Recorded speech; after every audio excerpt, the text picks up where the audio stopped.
Setiap artis mempunyai kisah pahit manis sepanjang perjalanan dalam dunia seni. Bagi penyanyi Datuk Ramli Sarip, dia menganggap perkara itu sebagai asam garam dan pengalaman yang harus dilalui seorang anak seni. Kata Ramli, kadang-kadang kepayahan yang dilalui itu mengajar seseorang untuk mencari solusi bagi mencapai sesuatu kejayaan. Jom kita dengar perkongsian Datuk Ramli Sarip mengenai pahit manis yang dilalui sepanjang bergelar anak seni. Bila bercakap pasal diuji, Datuk M. Nasir pernah bercerita pernah rasa hidup susah dan sebagainya. Dia tak menganggap susah itu adalah satu perkara yang perlu difikirkan. Macam Datuk sendiri ada mengalami perkara susah tu? Saya dah tak nampak susah-susah. Dia satu perjalanan yang kita kena lalui dan kita kena terima. Susah tu kadang dia mengajar kita untuk mencari solusi. Kalau tengok baca sejarah kumpulan-kumpulan dalam dunia, dia orang Queen ke apa, dia orang angkat barang semua. Pink Floyd rugi show dia. Tapi sekarang besar gila dan beratus juta duit diorang. Jadi bukan kita rasa kita tak sampai kat situ, tetapi sekurang-kurangnya dia mengajar kita. Kalau kita tak berani nak melalui benda ni dengan cabaran dan apa, turun naik, lepas tu bila popular saja suka, tak popular tak suka, saya rasa tak adil lah dengan perjalanan tu. Saya rasa gitu. Cara Datuk kata, Datuk tak menganggap itu susah. Mungkin kesukaran yang pernah dialami untuk naikkan nama Sweet Charity ni, apa yang Datuk boleh kongsikan je lah? Keyakinan lah.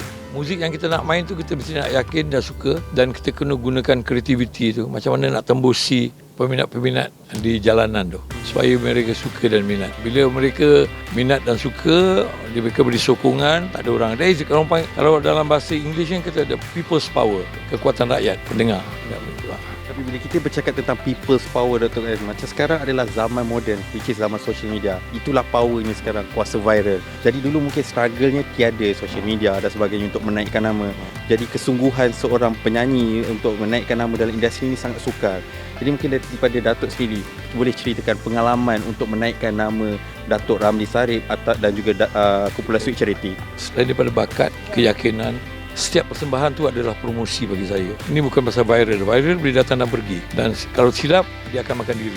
Pengalaman indah Datuk dengan Sweet Charity. Mungkin ada yang beranggapan mungkin satu konsert terakhir itu adalah pengalaman terindah, ataupun titik permulaan Sweet Charity itu adalah yang terindah. Yang terindah dia sebab saya tidak pernah terfikir yang kita akan dilamar oleh satu syarikat rakaman antarabangsa, Warner Brothers, untuk menjadi artis mereka. Itu satu, sampai kita tidak fikirkan tentang bisnes, duit, royalty seterusnya. Walaupun kita rasa benda itu agak tak faham, naif dengan benda itu. Tetapi itulah kita punya, saya cakap macam impian tu, cita-cita pun saya tak tahu. Tapi salah kau nak jadi tak artis rakaman. Waktu ketika nak jadi artis rakaman besar, di syarikat rakaman yang besar antarabangsa, bukan senang dek. Kita tidak berfikir sangat tentang duit, tetapi setelah kita dalam setengah perjalanan tu, kita kena tahu yang duit tu perlu. Kepada kita nak duit transport kita, duit studio kita, duit makan kita, masa kita, itu semua dah ambil kira lah. Jadi saya rasa agak mustahil lah kalau kita tak fikirkan pasal duit. Tapi di akhirnya bila kita belajar dalam perjalanan bisnes tentang muzik ni, orang pun tahu kadang buat viral pun dia buat duit. Yang bagus ke tak bagus, yang bodoh ke tidak, saya tak tahu. Tetapi bagi saya tidak mau fikir tentang tu. Saya fikir tentang kerja. Kalau ada rezeki saya ada, dan insyaAllah rezeki itu akan datang.